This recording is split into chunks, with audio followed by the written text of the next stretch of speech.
Gideon raised an army of 32,000 men. That's a pretty big army.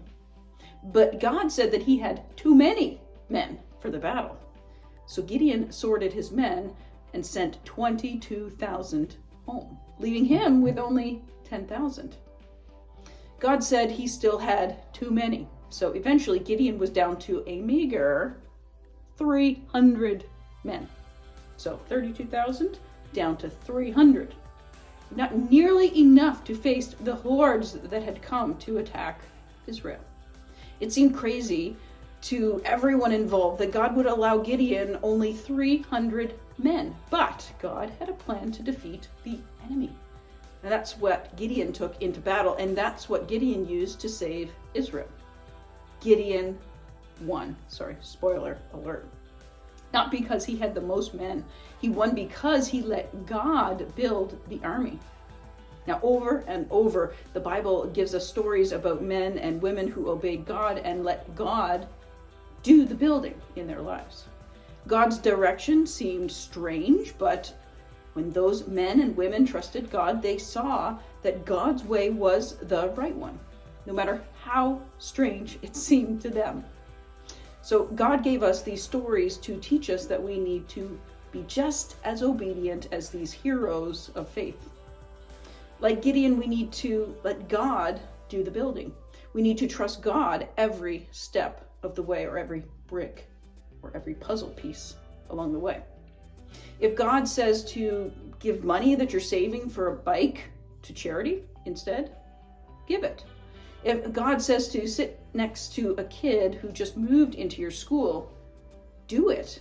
If God says to offer to pray for a friend who is in need, speak up and do it. God also wants us to take things one step at a time.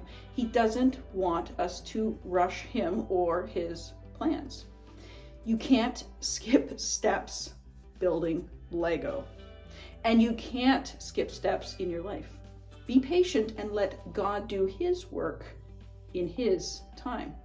God's way is always the best way, so don't worry. Don't rush God's handiwork. By the way, that's you, God's handiwork.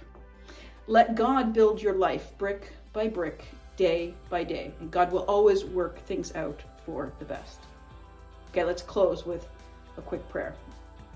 Dear God, take our lives and make them something great. Put the pieces together for us according to your plan. In Jesus' name, amen. Adults, God wants us to trust him to reveal who we are and what his plan is for us one step at a time. So pray for your kids to be patient and obedient as God continues his good work in their lives. And pray that God will give you patience as he works on your life. Okay, read through the memory verse daily with your kids. Every house is built by someone, but God is the builder of everything. Hebrews 3:4. And this week, sit down and play Lego with the kids or put a puzzle together. Decide what you're going to build together and then watch that creation take shape. How is building Legos or putting a puzzle together like letting God build in our lives?